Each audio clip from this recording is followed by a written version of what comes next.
ce jour, l'invité de la Neuf. L'invité de la Neuf reçoit pour vous un leader s'est installé sur le plateau de notre émission, l'émission de votre web télévision. Lui, il s'appelle Komiezi, c'est un écrivain naturaliste communicateur. Il est également expert en gestion des projets et management de qualité. Alors, monsieur Komiezi, bonjour. Oui, bonjour, monsieur le journaliste. Bonne arrivée sur le plateau de notre émission. Merci aussi pour l'invitation. Voilà, vous êtes l'invité de la Neuf qui va nous amener aujourd'hui dans l'univers d'un réseau. Il s'agit d'un réseau qui sort du pays des frontières béninoises et qui s'est installé aussi dans le continent. Là, avec vous, nous allons parler du réseau international des jeunes leaders africains pour le développement dénommé Top Africa Leaders. Vous allez plutôt essayer de nous donner d'amples explications pour permettre au public qui nous suivent actuellement sur cette émission de connaître ce que c'est que ce réseau aujourd'hui devenir une organisation non gouvernementale. Nous allons installer l'invité de la Neuf et on revient juste derrière.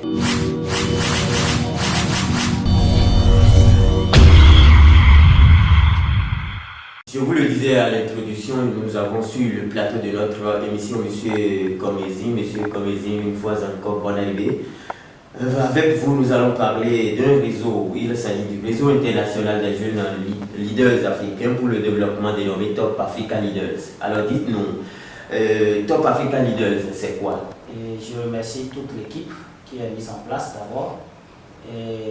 Pour aller directement au but, le réseau international des jeunes leaders africains pour le développement, dénommé Top Africa Leaders, n'est rien d'autre qu'un groupe de jeunes, c'est-à-dire une association de jeunes africains, de l'intérieur comme de l'extérieur, qui soit c'est-à-dire à l'intérieur de l'Afrique comme hors de l'Afrique, et qui désirent échanger, c'est-à-dire changer un peu de la valeur à nos cultures, de changer un peu, disons, la vision que nous avons de l'Afrique, que chacun a de l'Afrique. Parce qu'aujourd'hui, lorsque nous jetons un coup de regard, c'est-à-dire une observation minutieuse sur ce que l'Afrique a vécu, c'est-à-dire nos peuples ont vécu, que ce soit depuis l'esclavage, en passant par la colonisation, jusqu'à, c'est-à-dire, disons, la colonisation, et même les moments forts de l'indépendance, nous voyons que ce peuple a vécu des événements qui aujourd'hui ont tend à dramatiser, c'est-à-dire qui rend même ce continent beaucoup plus vulnérable. Parce que sinon, on ne peut quand même pas être, disons, un Africain de nature, de souche, ou même d'adoption, pourquoi pas même un allié ou bien un ami de l'Afrique, et ne pas se sentir vraiment blessé dans sa peau, c'est-à-dire dans sa chair et dans son âme, pour ne pas prendre au défi, c'est-à-dire les difficultés que nous vivons en Afrique. Donc, Top Africa Leaders n'est rien d'autre, comme je l'ai dit, un groupe de jeunes citoyens africains qui vivent à l'intérieur de l'Afrique comme à l'extérieur de l'Afrique. Alors, au niveau de ce réseau, vous avez déjà devancé un peu, parce que vous nous avez parlé un peu d'où est partie donc l'idée. Est-ce que vous pouvez revenir sur ça? Parce que vous avez dit il faut que les Africains prennent donc leurs responsabilités pour défier, pour se mettre en face donc, du défi. Alors on peut dire que c'est de là qu'est partie donc l'idée de la mise en place de ce réseau. Mais ce réseau aujourd'hui est devenu une organisation internationale. Alors les motivations, les objectifs, est-ce que c'est bien tout ce que vous avez dit ou il y a encore d'autres motivations et quels sont les vrais objectifs de ce réseau? Ce réseau est né d'un de mes livres en réalité que j'ai écrit dénommé intitulé L'Afrique, le continent des contrastes. Bon, pourquoi j'ai nommé, disons, j'ai intitulé le livre comme ça? Parce que dans ce livre, j'ai essayé de parcourir un peu tout le chemin que nous avons eu à faire depuis l'esclavage, en passant par la colonisation et même les moments forts des indépendances des pays africains. Et à travers tout cela, on a tendance toujours, que ce soit en Afrique, nous-mêmes on a cette idée, ou bien même de l'extérieur de l'Afrique, on dit souvent que l'Afrique n'a jamais été présente dans le monde. Mais ça fait que ça peut choquer, comme je l'ai dit, parce qu'on ne peut pas être un Africain de nature, de souche, d'adoption, ou bien même un allié de l'Afrique. Et que l'histoire nous renseigne que l'Afrique est le berceau de l'humanité. Voilà. Donc, alors que c'est cette même Afrique qui détient vraiment la plus grande part des richesses du sous-sol du monde. Lorsque nous prenons par exemple en Afrique, nous avons des ressources qui ne sont encore même pas exploitées. Donc, alors que nous sommes encore toujours pauvres. Mais pourquoi avoir des richesses et être en même temps pauvres? Donc, je pense que nous devons alors nous constituer en un bloc. Et aujourd'hui, tel que je l'ai dit, ce bloc a déjà pris dans beaucoup de pays que nous ne pouvons quand même pas tout citer ici actuellement. Et actuellement, nous sommes, je l'ai dit, nous sommes à au moins 34 pays qui sont adhérents. Donc, dans ce groupe, c'est-à-dire cette association, cette organisation que nous appelons Top Africa Leaders. Donc, l'idée même est venue d'un constat, d'un sentiment de l'initiateur, comme je l'ai dit. Donc, voilà où est-ce que cette idée est venue. Merci beaucoup pour ces explications. Vous avez dit qu'il s'agit d'un bloc. Comment fonctionne ce bloc? Bon, le bloc en réalité, Top Africa Leaders est structuré. D'abord, il y a ce que nous appelons le bureau exécutif, et exécutif tout simplement au niveau du continent. C'est-à-dire, il y a un bureau pour ça. Et il y a aussi des représentations au niveau de ces 34 pays, dont j'ai dit tout à l'heure. Et aussi, ces représentations sont sous forme de coordination nationale au niveau de chaque pays. Donc, c'est comme ça, ça part du bureau exécutif vers les représentations, c'est-à-dire les coordinations nationales. Donc, il y a un organigramme bien structuré au niveau du Top Africa Leaders. Vous l'avez dit tantôt, hein, Top Africa Leaders comporte des membres qui répondent de plusieurs pays. Vous avez mentionné plus de 34 tout à l'heure. Alors dites-nous, pour être membre de Top Africa Leaders, il suffit juste de se sentir africain pour faire partie de ce réseau, ou comment ça se passe? Bon, vous pouvez même être un allié de l'Afrique. L'essentiel, que vous ayez les mêmes objectifs que Top Africa Leaders. Je vais même parler en réalité pas d'objectifs, je vais parler de vision.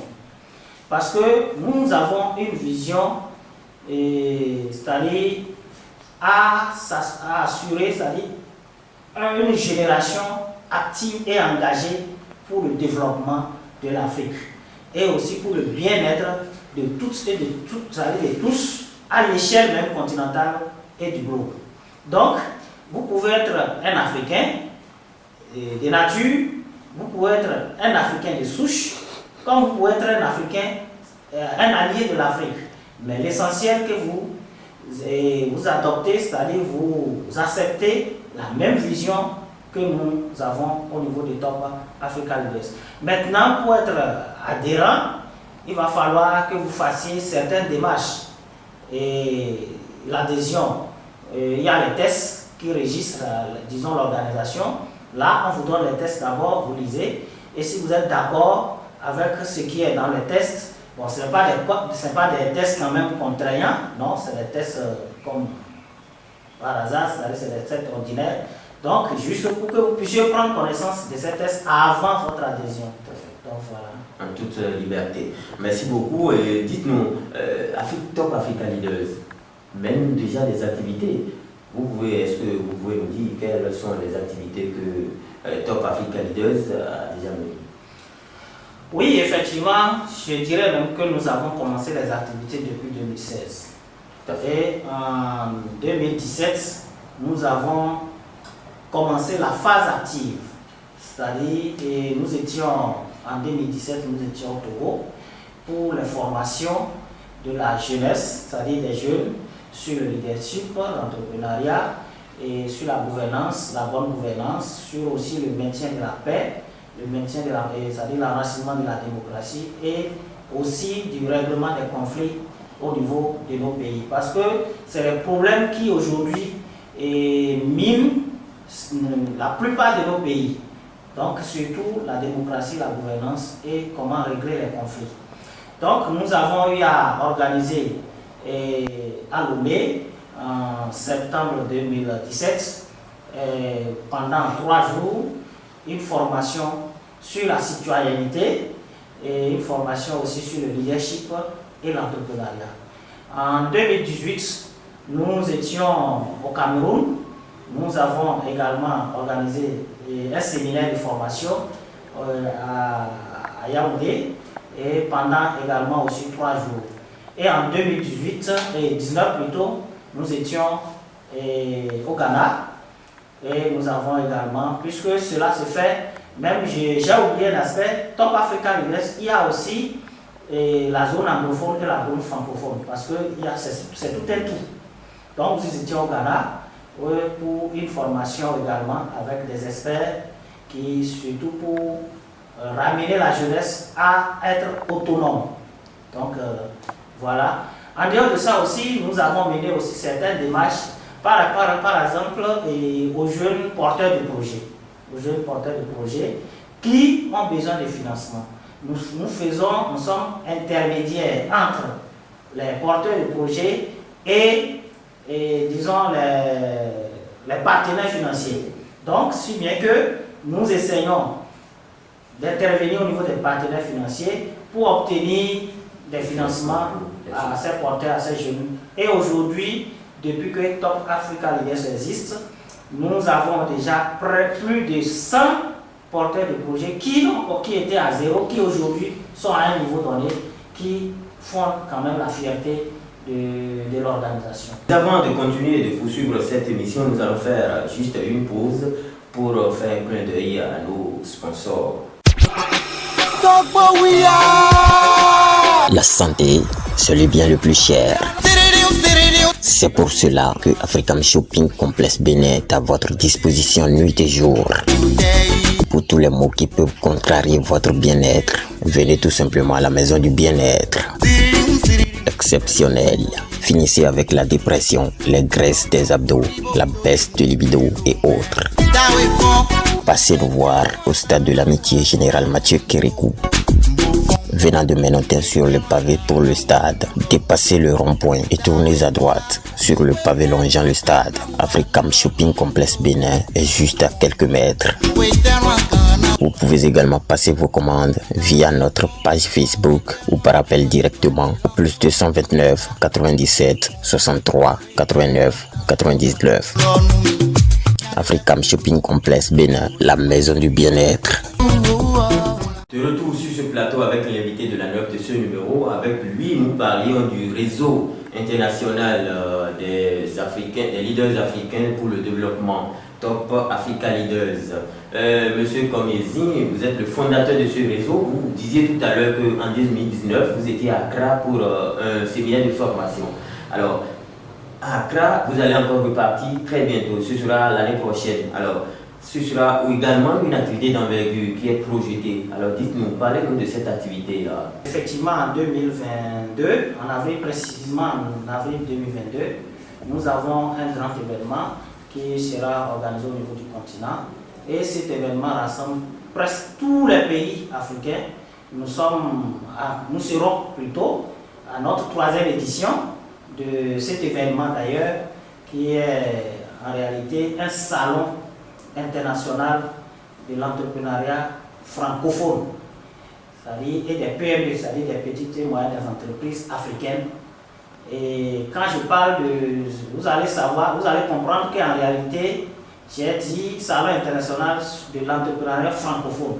Si ce n'est pas forcément, ce n'est pas seulement les pays francophones qui vont se réunir là, c'est parce que nous voulons faire une nuance entre les francophones et les anglophones. Parce que quand vous faites le constat aujourd'hui, vous allez voir qu'en matière d'entrepreneuriat, les anglophones ont pris déjà le dessus sur les anglophones. Donc, c'est un événement pendant lequel nous allons s'inspirer du modèle anglophone, puisque ce serait un tout. Il y aura les anglophones, les francophones, tout. Donc, si bien que on va se partager des expériences et des connaissances entre le milieu anglophone et le milieu francophone. Donc, l'objectif d'ailleurs même de cet événement, c'est de créer des conditions favorables pour et même des partages de connaissances entre publics et scientifiques, artistiques, amateurs du monde anglophone et du monde francophone. Dites-nous qui seront les participants à ce salon. Bon, à ce salon, je vais dire toutes les couches sociales peuvent participer. Bon, il suffit simplement, puisque l'appel à participation sera lancé à la fin de ce mois. Donc, vous avez une entreprise, vous êtes un particulier, vous êtes une personnalité, vous êtes un artiste, tout le monde peut participer, ça dépendra du coffret qu'on vous offrira, c'est-à-dire par rapport à l'appel à participation. Donc, ça va rassembler, c'est-à-dire cet événement va connaître la participation vraiment des gens, des hommes, des acteurs du monde des affaires, des personnalités, et des amateurs, des artistes, tout le monde. Donc, il suffit juste de remplir les conditions qui seront au niveau de l'appel à participation pour que vous puissiez être présent à cet événement. Alors, j'espère que lorsque l'appel à participation sera prêt, vous allez repasser sur notre plateau pour en parler plus amplement. Avec plaisir. Merci beaucoup et à vous. Et nous tendons pratiquement vers la fin de la première partie de cette émission qui s'intéresse à Top Africa Leaders. Vous nous parliez aujourd'hui, vous nous donnez une idée claire de Top Africa Leaders. Alors, un mot pour finir avec ce volet Top Africa Leaders. Bon, je dirais en réalité que Top Africa Leaders, comme je l'ai dit au début, n'est rien d'autre qu'un groupe, c'est-à-dire une association de jeunes africains, c'est-à-dire des citoyens africains, qui pensent que l'étape que l'Afrique est aujourd'hui ne l'agrée pas et qui veut vraiment contribuer à changer un peu l'Afrique, à changer un peu la vision que les gens ont de nous, c'est-à-dire que ce soit de l'extérieur comme de l'intérieur, et de deux aussi, j'invite les autres pays en dehors des 34, parce que nous avons au moins 53 pays africains, à nous rejoindre afin que nous fassions un bloc, ce qui permettra à la jeunesse africaine vraiment de s'en sortir et aussi de corriger beaucoup de choses que nous voyons aujourd'hui. Et je voudrais faire une précision également, puisque ça m'a échappé. L'événement de Accra en 2022, c'est une co-organisation cette année. Donc, parce qu'il y a encore une organisation aussi internationale basée au Ghana qui est appelée Phanerosis Global Platform. Donc, nous co-organisons cet événement à Accra. Donc, au fur et à mesure, il y a encore beaucoup. Nous avons nos partenaires également qui sont alors avec nous. Et je pense que pour l'événement, ce serait vraiment un truc de grande envergure.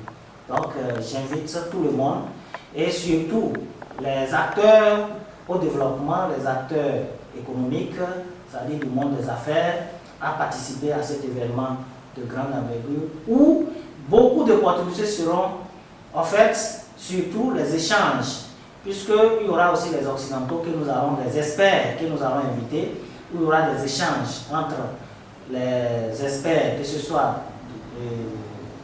européens, américains et africains, des hommes d'affaires, donc c'est une occasion pour mettre une collaboration entre le monde des affaires des africains et aussi ceux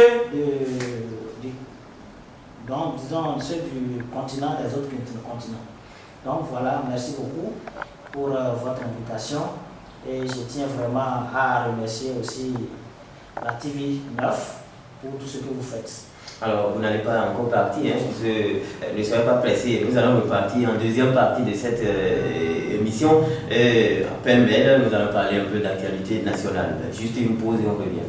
Oh, à la barrio, ah, oh, lolu femio, oh, lolu femi, oh, lolu femio, oh, lolu femi, oh, lolu femio.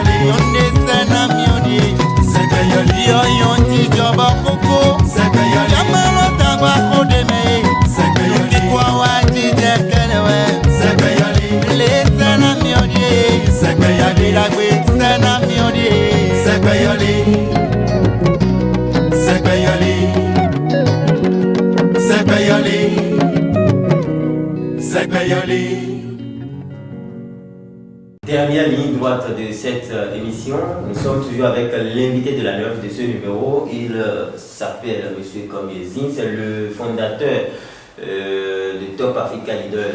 Tout à l'heure, à la partie 1, il nous parlait de Top Africa Leaders, de ce réseau qu'il a mis en place. Il a lancé également un appel pour les autres pays qui traînent encore les pas à rejoindre le réseau. Alors, en cette deuxième partie, nous allons parler, je le disais tantôt, à pêle-mêle de l'actualité nationale.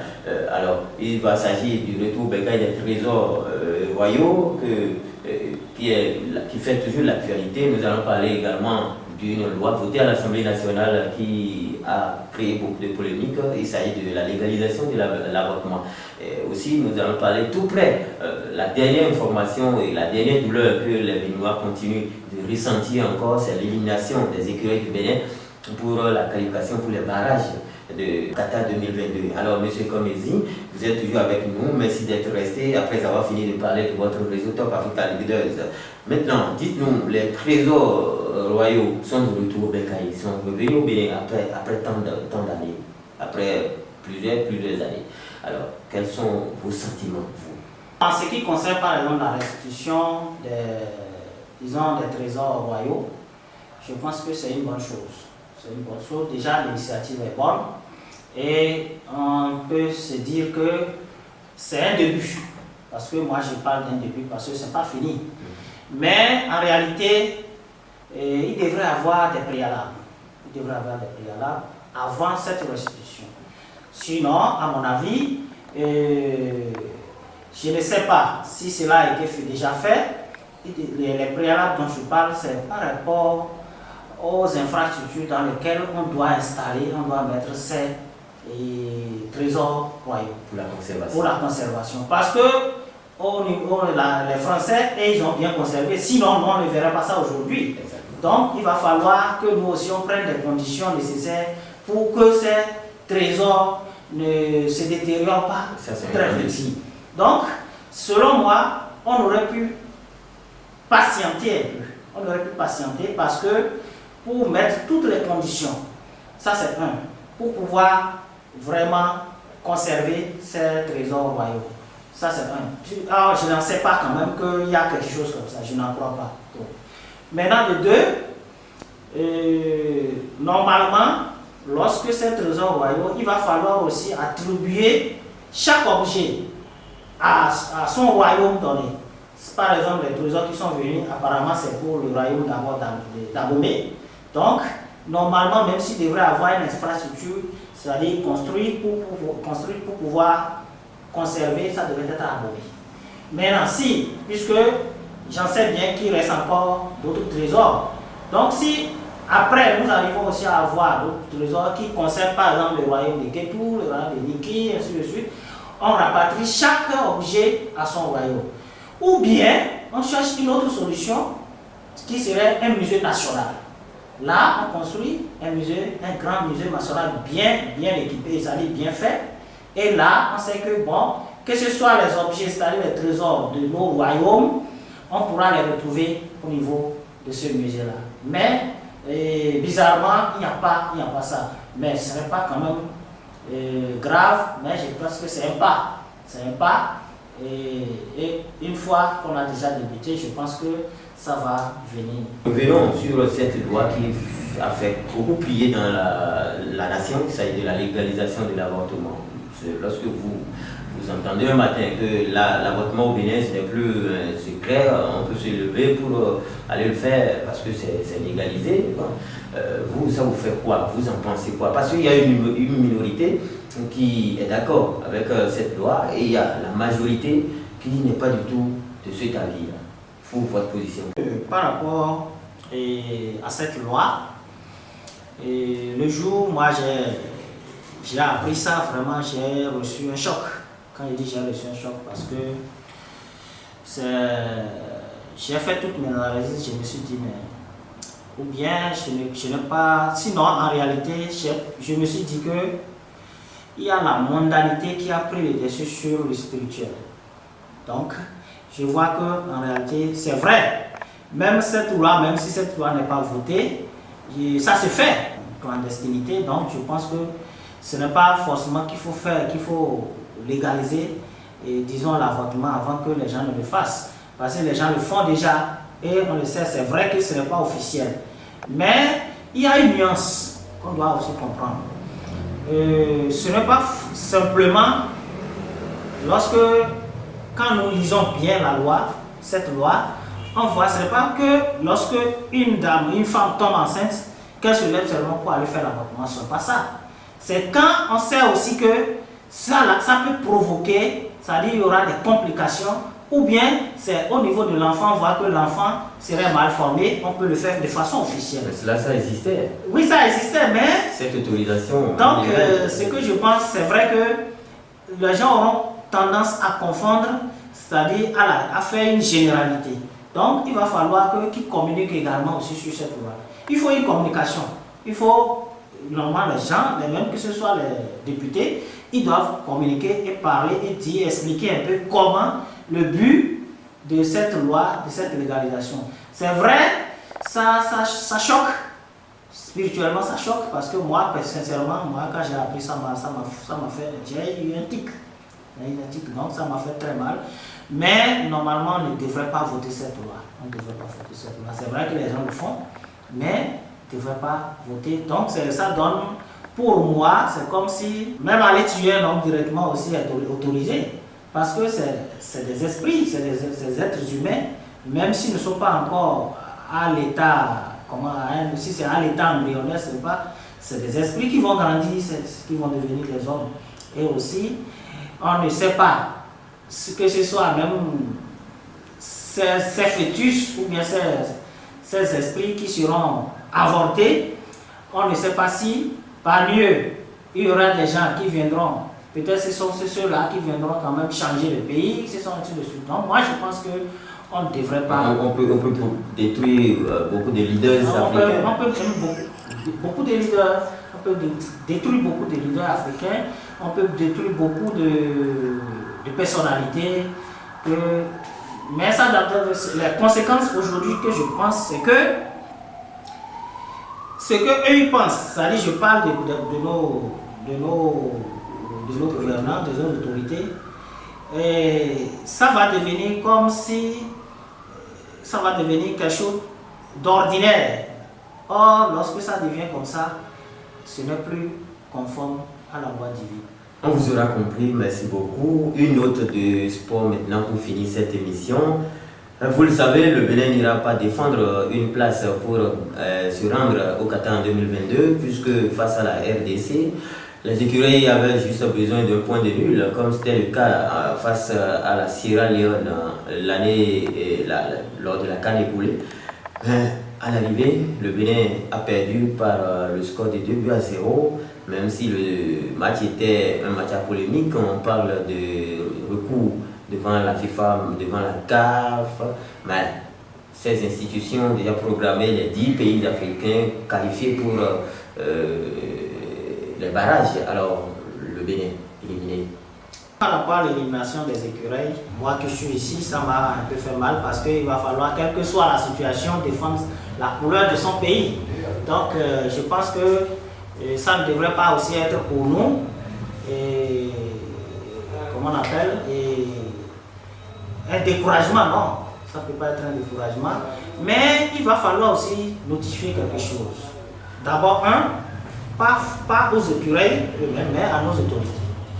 Et je me suis dit, est-ce qu'il y avait quand même, tel que moi j'ai l'habitude de le dire aussi, est-ce qu'il y avait un préalable?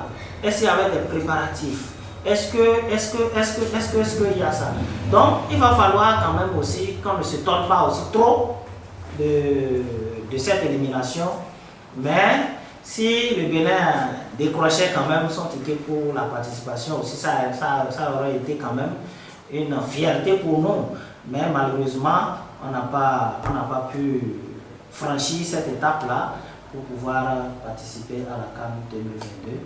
Mais je pense qu'on doit encore redoubler d'efforts parce que le sport, disons surtout le football, ce n'est pas de la magie ni de la mathématique. Il va falloir qu'on se reforme, qu'on se relance. Monsieur Comézy, nous sommes pratiquement à la fin de cette émission. Un mot pour conclure. Et j'invite nos autorités pour des actions à venir qui est quand même, je ne dis pas, c'est des gens qui réfléchissent, ils réfléchissent bien, mais qui écoutent aussi certaines voix. Ils peuvent aussi consulter certaines personnes, telles que je l'ai dit par exemple le retour des trésors royaux, il doit y avoir des préalables. La légalisation, on devrait faire quand même, par exemple aussi pour voter cette légalisation de l'avortement. Je pense qu'on pouvait aussi interroger certaines voix avant que cela n'aille à l'Assemblée. C'est juste une consultation de certaines personnes ressources. Parce que ce soit même le milieu religieux, n'importe tous les milieux, c'est-à-dire que ce soit le milieu religieux, politique, ainsi de suite. Donc, je pense que nous devons encore nous remettre pour pouvoir quand même, pour toute prise de décision, qu'on puisse quand même aussi entendre au moins certaines voix avant de le faire. Merci beaucoup. Monsieur Comézy était l'invité de la Neuf. Il nous a parlé de son réseau, réseau Top Africa Leaders, dont il est le fondateur. Il nous a dit ce qu'est le réseau, qui en sont les membres, comment fonctionne le réseau, quelles sont les perspectives, et nous a d'ailleurs donné la priorité donc, de l'activité, une grande activité qui vient d'ici l'année prochaine, ce sera en avril à Accra du côté donc, du Ghana. En deuxième partie, il est revenu sur l'actualité nationale pour faire sienne aussi la douleur de toute la nation béninoise. Il nous a parlé aussi de son indignation par rapport à la légalisation de l'avortement et surtout a préconisé une communication des autorités autour de cette loi-là. S'agissant du retour bécaille des trésors royaux, M. Comézy a souhaité que des préalables soient faits afin que la conservation de ces trésors-là soit donc une réalité pour que d'ici 10 ans, 20 ans, 30 ans, on ne commence pas à parler de la disparition bien de sans trace s'agissant de ces trésors royaux. L'invité de la Neuf de ce jour, ce sera fini, donc on se donne rendez-vous pour un autre numéro et déjà un autre invité va s'installer sur notre plateau. Merci à tout le monde, à bientôt, au revoir.